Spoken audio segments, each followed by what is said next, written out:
Okay, people, so that's chapter 7, those domestic challenges in the US and in France from the 1950s to the 1990s. Just to be clear, I'm not going to talk about France because I have like no knowledge about my own country. And yeah, that sucks. But you have to work on that on your own. And by on your own, I mean read the lessons, and I mean we will be able to discuss that maybe or not. Anyhow, so chapter 7, let's start with the Glorious 30. The, um, it refers to the post war boom. I chose those pictures because they were so nice. Like, well, this woman with overconsumption, because that's what happened before. Well, during those 30 glorious years, America was like way up. And, well, look at those growth number, like many, many numbers. I hate numbers. Anyhow, uh, basically in 1 second, in France as in other European countries such as, well, I put Germany, I put the UK, the US, and Japan. Um, the 30 years were characterized by strong economic growth, high productivity, and fast-growing wages. Remember when we talked about the recession and everything before with the oil crisis? Well, that was the period before that. Um, the there was the welfare states everywhere, and this era represents the establishment of a number of Western institutions encouraged by the US, who had helped the rebuilding of Europe with the Marshall Plan or the European Recovery Program. Remember that was launched to by the US to help people building Europe back. And the thing is that they gave the money, but they also manufactured the goods that were sold in Europe and everything. And of course, there were heavy taxes in that because otherwise it's not funny. So yeah, um, NATO was also was established in 1949 as a military alliance between the U.S., Canada, and Western Europe. And then we've got the European Coal and Steel Community that was created by, if I remember correctly, Paris 1951. Then Treaty of Rome that launched the European Economic Community and added the Benelux, Belgium, Luxembourg, le ne is for Netherlands, and West Germany. So the social glorious, I mean, you know about that. And if you don't, well, ask your parents. Um, let's move on to a tutoyer America. It means like une America double vitesse. Okay.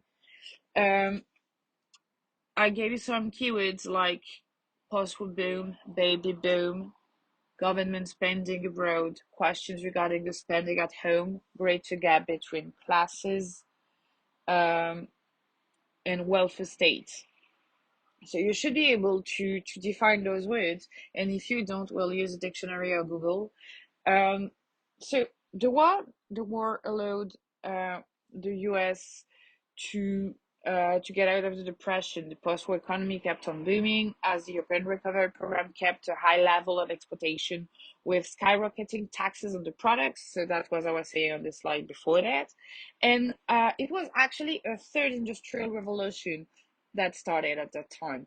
The standard of living of the middle class was in sync with the 1932 idea of the American dream. Okay, you know, John Winslow Adams, who said life richer, fuller, and everything. Well, that's the American dream. That was phrased in 1932.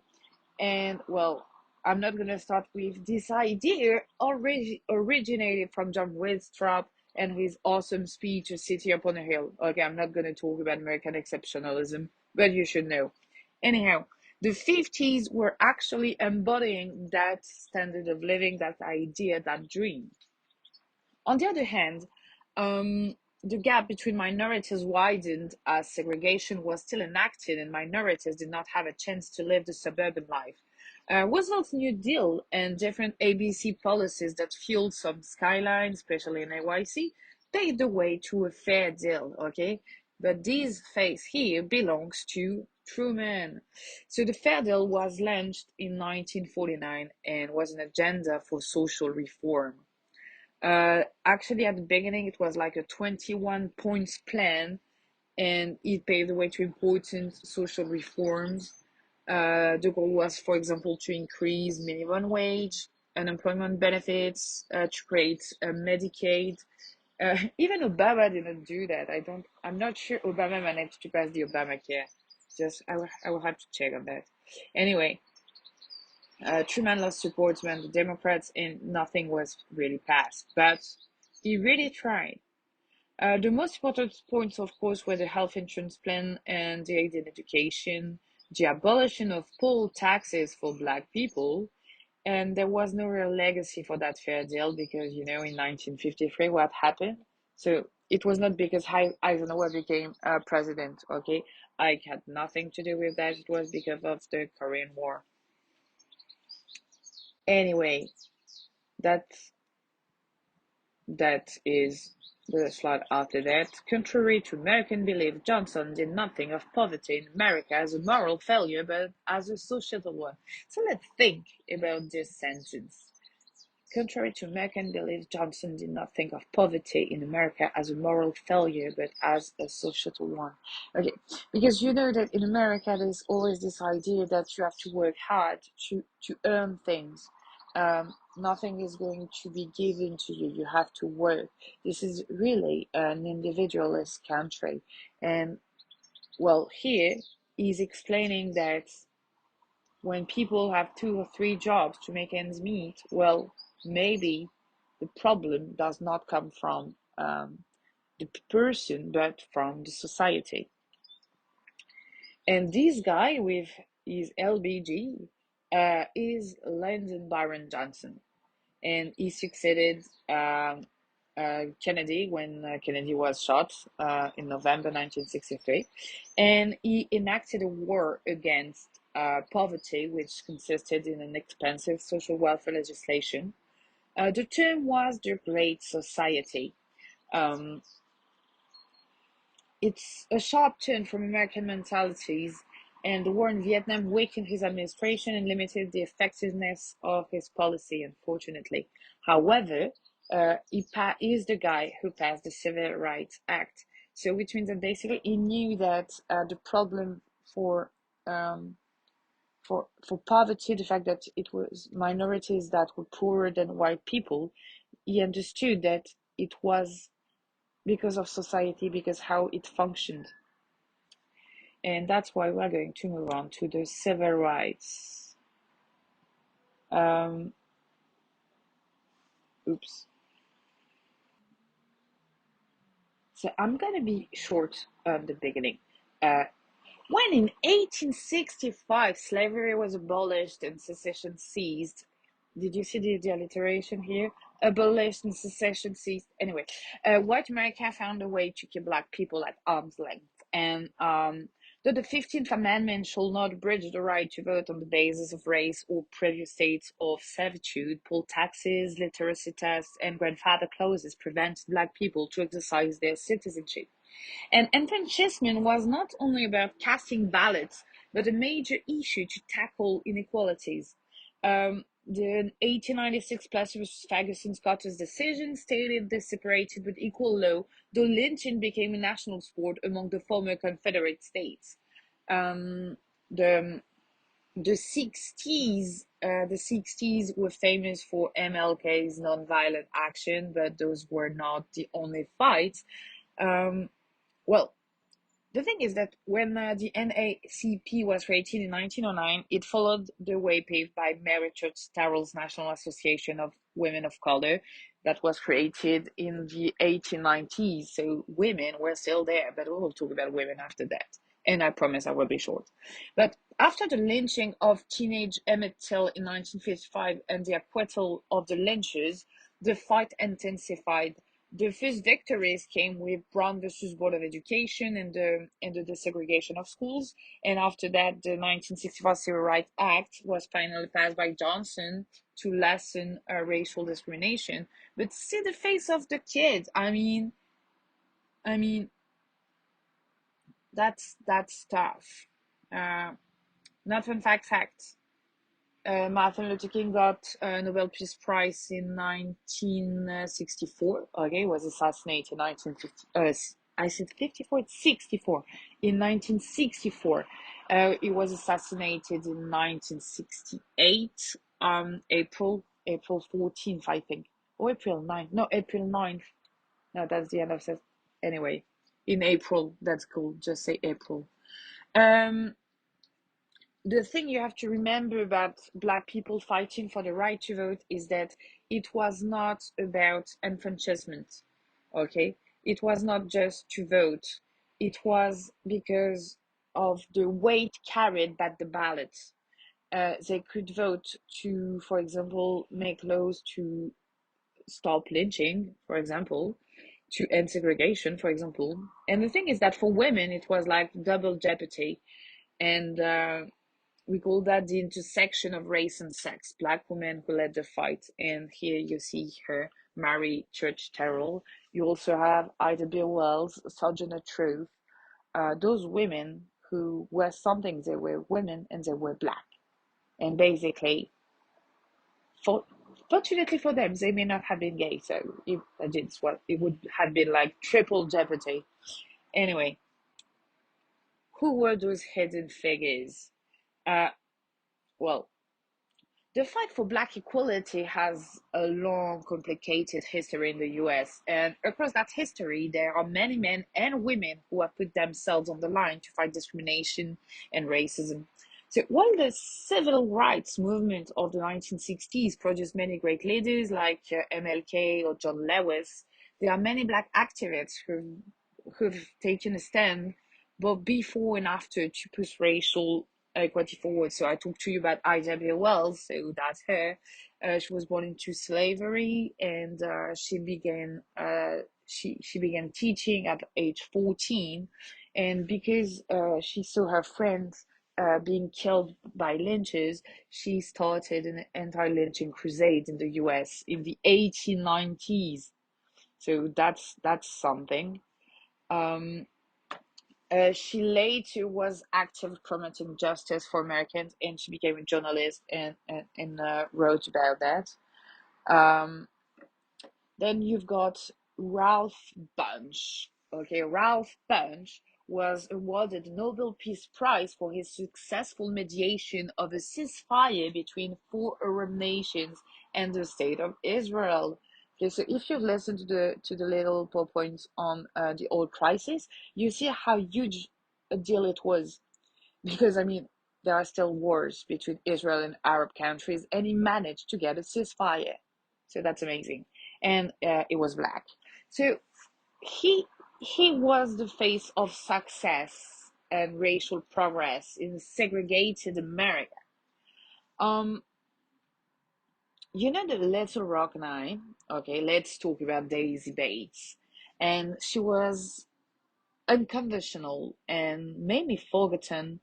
Um, However, she managed on her own in 1957 to to to lead a charge to desegregate her high school, which was an all-right high school in Little Rock. So that's amazing. I don't know if you've heard of them, the Freedom Riders. So those guys were groups of white and African American civil rights activists who participated in freedom rides. Basically, it was bus trips through the American South in 1961 to protest against segregated bus terminals.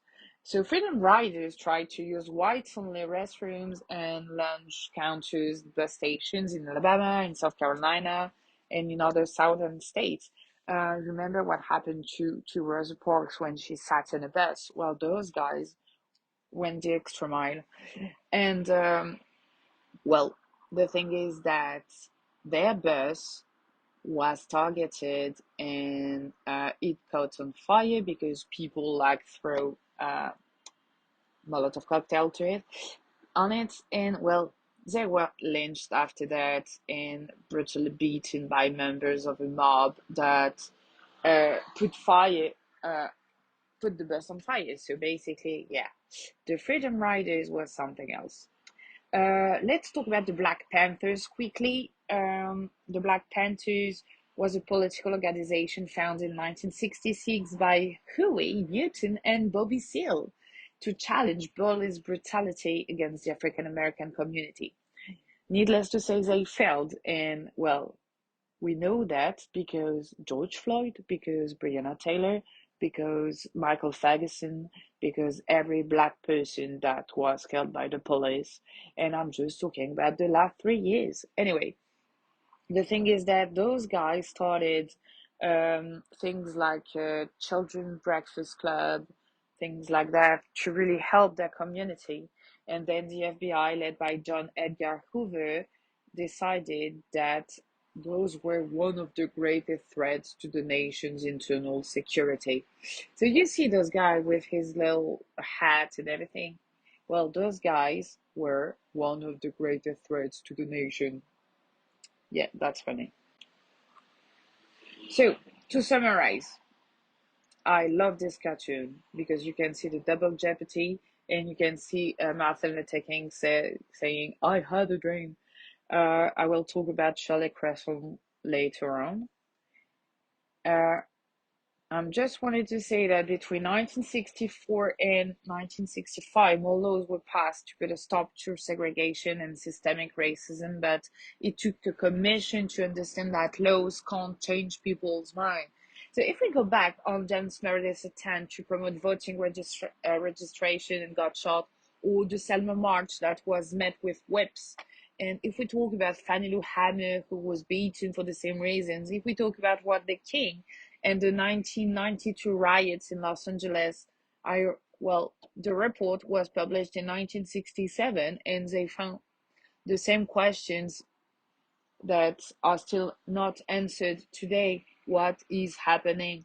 So the Cannes report in 1968 was like, our nation is moving towards two societies, one black and one black, separate and unequal.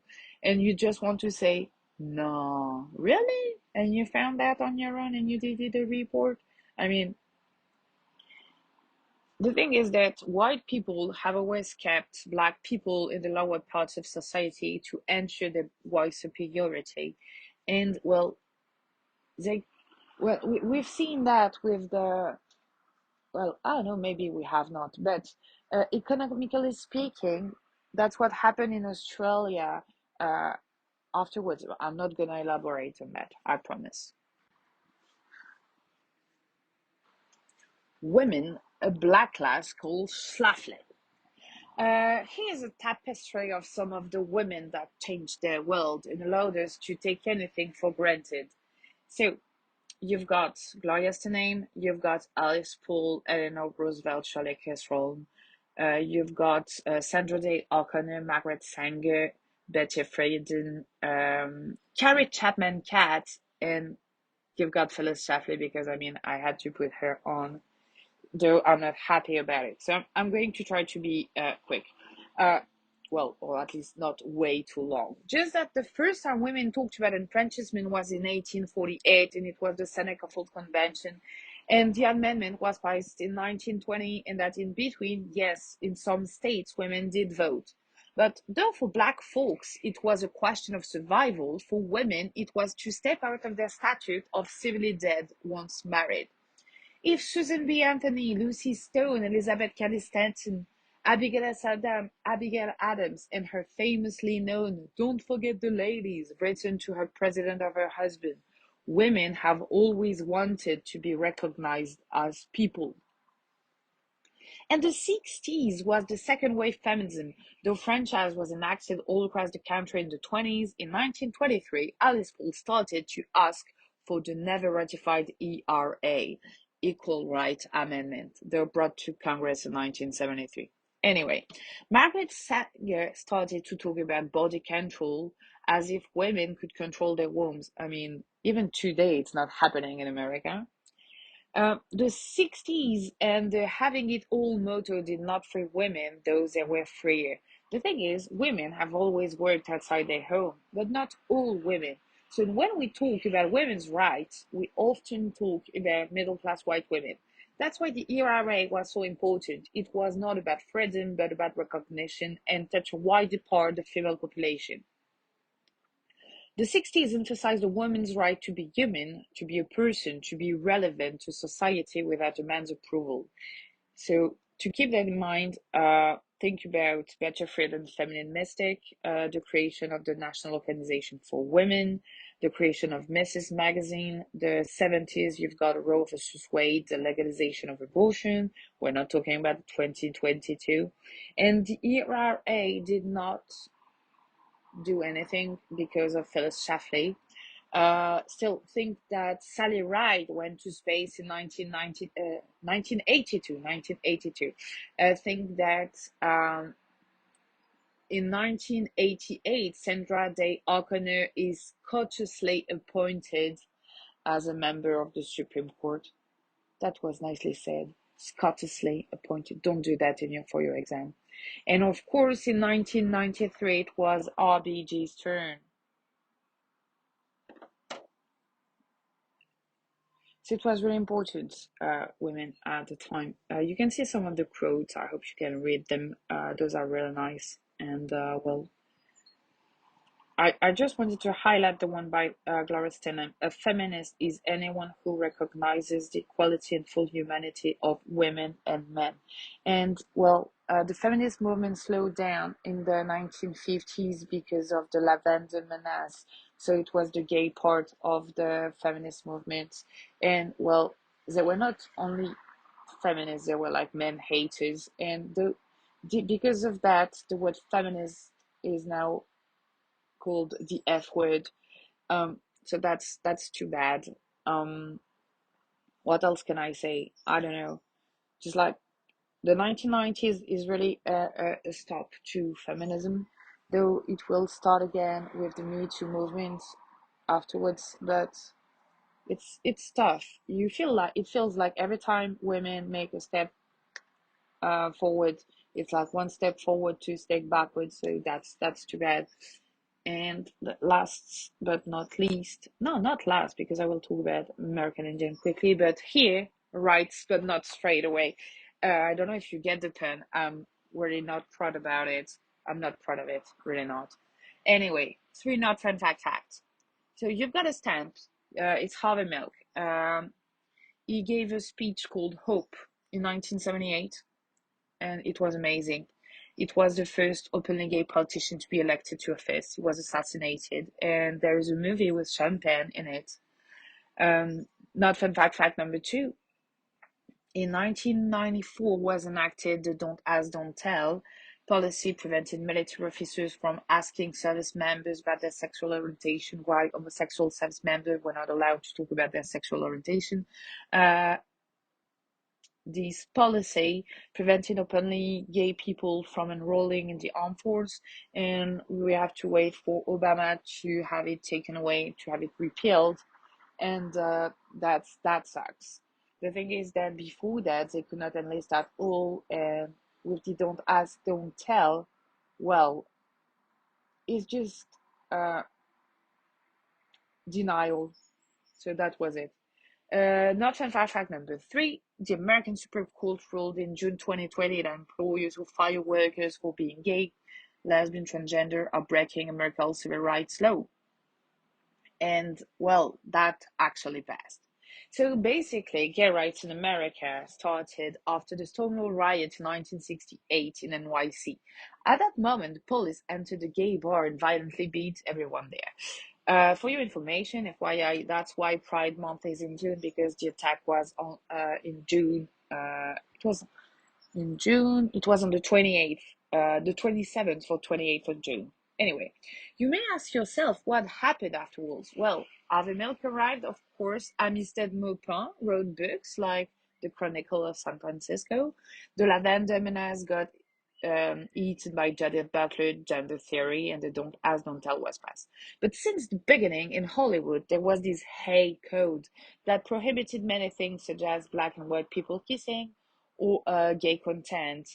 And in the 50s, there was the Mattachine Society, a gay underground group of men that managed to meet. There was the lesbian community with the Daughters of the Abilities. And both those groups were in San Francisco. In San Francisco, this is where there is Castro. We talked about it already. Um, if you want to learn more about the Mattachine Society, about Hollywood, well, go on Netflix because there is a TV show actually called Hollywood. Um, you have the Bentley Circle that's talking about cryptography. It talks about Alan Turing and other gay people. And you've got A League of One's Own about women being gay in the 50s in America. Anyway, the thing is that being gay in the 60s or 50s, before or even after that, was seen as being a moral pervert. So, it, well, that's why Harvey Milk's election was a cornerstone. And also thinking about Pete Buttigieg, I have no idea how to pronounce his name. He was a candidate for the Democrat seat to run for president, though Biden won.